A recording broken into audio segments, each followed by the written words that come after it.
আজকে আমি হিন্দু মানুষ কেন জামাত ইসলামে আসলাম? আমি একটা তথ্য দেখেছি এবং একটা নিউজ দেখেছি, সারা বাংলাদেশে যে দেশ স্বাধীন হয়েছে প্রায় 54 বছর হয়েছে। 54 বছরের ভিতরে দেখলাম হিন্দুর বাড়ি ঘর 70% বাড়ি ঘর একটা রাজনৈতিক দল জোর করে নিয়ে গেছে।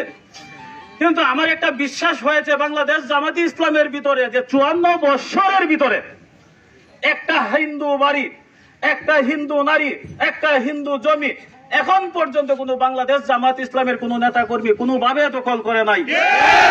সেই কারণে আমার বাংলাদেশ জামাত ইসলামের মাঝে এতটুকু একটা আন্তরিকতা সৃষ্টি হয়েছে যে আমি যতদিন বেঁচে থাকি আমার ইউনিয়ন এবং আমার উপজেলার বাসীর কাছে অনুরোধ করব যে আমরা একটা ন্যায়ের উপরে ভিত্তি করে সারাটা জীবন যেন আমরা বাংলাদেশ জামাত ইসলামকে বিভিন্ন ভাবে আমরা সহযোগিতা করতে পারি। এই হলো আমার আশা।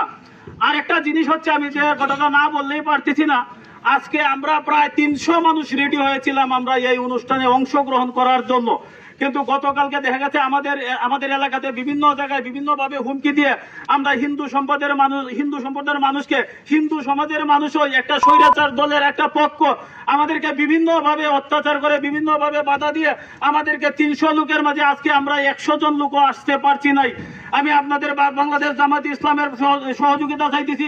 আমাদেরকে যারা বাধা দেয়, আপনারা যদি এগুলোর প্রতিবাদ না করেন তাহলে আমরা যে আশা করে আপনাদের কাছে আশা চাইতেছি, যেটুকু নিরাপত্তা আমরা চাইতেছি, আমরা আসলে সামনের দিকে যাইতে আমাদেরকে একটু কষ্ট হইতেছে। বাংলাদেশ জামাত ইসলামের কাছে আমার অনুরোধ, আপনারা আমাদেরকে বিভিন্ন ভাবে সহযোগিতা করবেন, তখনই আমরা মুসলিম থেকে আপনাদেরকে সহযোগিতা করার আমরা সম্ভাবনা পাবো বা ইচ্ছা করলে সহযোগিতা করতে পারবো।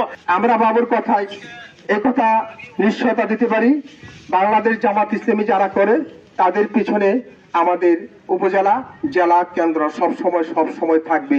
হ্যাঁ, সকল জনশক্তি তাদের পক্ষে থাকবে। আমরা সকলের দুঃখ বিপদে আমরা ঝাঁপিয়ে পড়বো, আমরা কাউকে ভয় করবো না ইনশাআল্লাহ।